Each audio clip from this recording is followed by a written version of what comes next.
I said, we serve a God of second chances.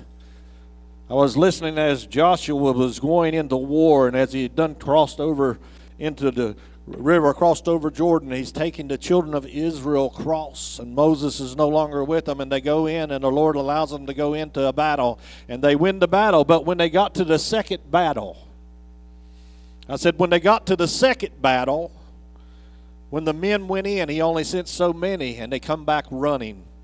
And around 23 to 30 some was killed. And Joshua began to cry out to the Lord, and he said, Lord, why has this happened? And the Lord said, there's sin in the camp. Someone has taken of the spoil of the other place. When there's sin in the camp and you don't have victory, and you wonder why you don't have victory, you need to check your life. Look back and see if there's a change that needs to be in your life. When's the last time you checked your life? When's the last time you said, Lord, look from the top of me to the bottom of me, from the tips of my fingers to the tips of my toes, to see if there's something that needs to change?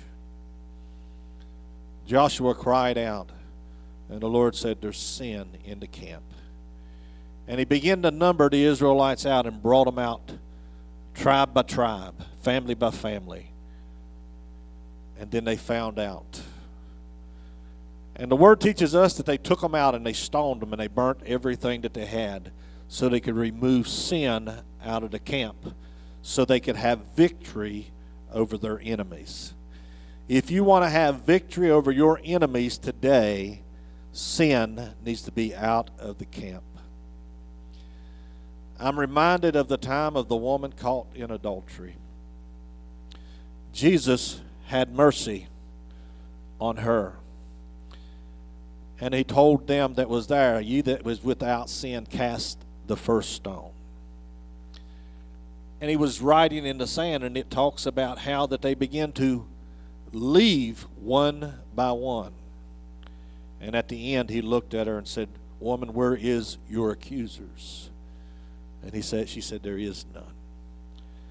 There is no one here that is here to accuse you, because we serve a God of second chances. And because we serve a God of second chances, this ain't my message. Somebody else is supposed to be speaking tonight, but the Lord told me to speak this.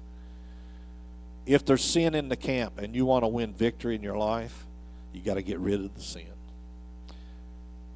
And the only way we can get rid of the sin is to confess that sin. You don't have to confess it openly. You just confess it to God. We don't need to know what it is. But God wants you to confess that sin and say, Lord, forgive me for what I've done. And he'll open a new way, a new change in your life. I know people don't like change.